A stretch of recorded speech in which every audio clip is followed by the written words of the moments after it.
La ville d'Argenteuil, située dans le Val d'Oise près de Paris, conserve depuis plus de 1200 ans un trésor peu connu et pourtant très précieux. Ce cadeau a été offert par Charlemagne à sa fille Théodrade, abbesse d'Argenteuil, le 12 août 800.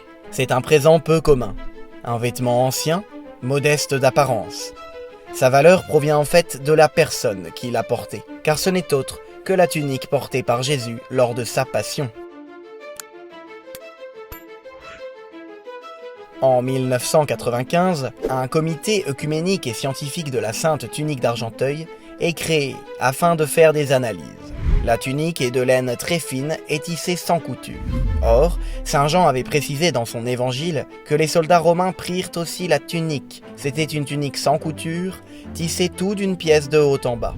Sa teinture et son tissage attestent qu'elle vient d'Orient. Le tissage a été effectué sur un métier très ancien et rudimentaire. Datée par les scientifiques des premiers siècles, la tunique est maculée de sang.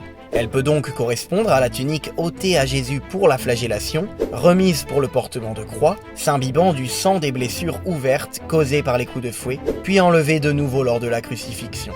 D'autant plus que, d'après les analyses effectuées, le sang présent sur la tunique est du groupe AB, tout comme le sang prélevé sur les autres reliques de la Passion que sont le linceul de Turin et le suaire d'Oviedo. L'histoire de la tunique fut mouvementée et attestée par des sources historiques fiables, au moins depuis le IXe siècle. Ce qui est certain, c'est que la dévotion autour de la tunique ne s'est jamais démentie. Nombreux sont les rois et reines de France, de même que leurs grands ministres, qui y sont allés en pèlerinage. De nombreux chercheurs considèrent que la tunique a été conservée précieusement par les premières communautés chrétiennes, tout comme le suaire et le linceul, reliques laissées par Jésus ressuscité. La tunique aurait été transférée à la basilique des Anges à Germia, faubourg de Constantinople, au VIe siècle, après que sa cachette ait été découverte. Lorsque Charlemagne prévoit de se marier avec l'impératrice byzantine Irène, des cadeaux sont échangés, dont notre sainte tunique, qui entre dans le royaume des Francs. Le 12 août 800, Charlemagne la donne à sa fille Théodrade, fondatrice et mère abbesse du monastère de l'Humilité de Notre-Dame d'Argenteuil, près de Paris. Depuis, elle y est restée. Mais la Sainte Tunique récolte au cours des siècles toutes sortes de périls et d'outrages. Elle est cachée dans un mur du bâtiment pour échapper aux pillards vikings, puis réchappe aux multiples incendies et destructions de la guerre de Cent Ans ou des guerres de religion. Elle fait l'objet d'une vénération toute spéciale par le pieux Louis XIII, sa mère Marie de Médicis, sa femme Anne d'Autriche ainsi que son ministre Richelieu.